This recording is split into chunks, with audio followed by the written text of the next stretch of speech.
शायद नाज़रीन कौमी असम्बली में खान सरकार में होने वाली उनकी सबसे शानदार सबसे जानदार तकरीर है।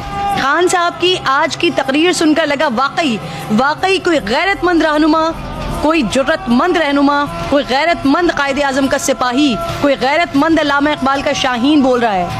3 दफा मुल्क का प्राइम मिनिस्टर, उसके दोनों बेटे बाहर बैठे हुए हैं।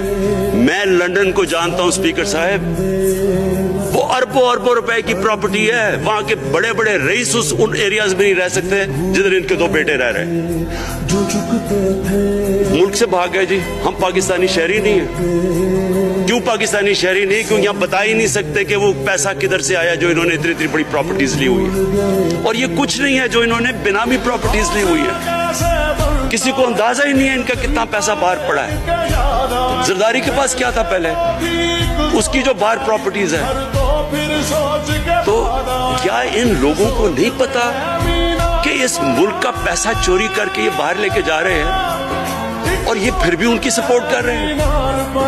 और ये जो सेनेट का इलेक्शन, क्या इन्हें नहीं पता कि बड़ा जी अक्लमंद पॉलिटिशियन है जरदारी, लोगों को रिश्वत देके उनको खरीद रहा है?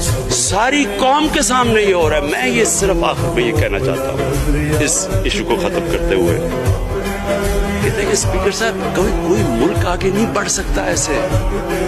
मैं अकेला इमरान खान को करप्शन करके करप्शन नहीं ठीक कर सकता। मैं अदलिया को क्या, केसेस तो अदलिया में है या नैब के अंदर है, मेरा तो उनके ऊपर कोई कंट्रोल नहीं है। माशरे की अखलाकियात ऐसी होनी चाहिए कि जो करप्ट आदमी हो वो कभी उसकी शक्ल ना दिखा सके पब्लिक के अंदर। किसी भी मगरबी माशरे में किसी ने पब्लिक का पैसा चोरी किया, उसकी जरूरत नहीं होगी टीवी पे जाने के लिए। मैंने तो वहां देखा हुआ है, बड़े बड़े नाम, एक धब्बा लगता है आपके ऊपर करप्शन का केस, आप सारे मीडिया से बाहर हो जाते हैं। यहाँ हर रोज शाम को बैठ के अरबों रुपए की करप्शन की हुई है, उनको किसी ने कत्ल किए हुए और आराम से बैठ के जनाबों पे लेक्चर दे रहे होते हैं। स्पीकर साहब, माशरा लड़ता है, इसके अंदर हमें सबको मिलके अपने मुल्क को अगर बचाना है, माशी तौर पे भी बचाना है, पहले हमें अपने अखलाकी स्टैंडर्ड्स ठीक करने पड़ेंगे। सारे मुल्क को मिलके लड़ना पड़ेगा।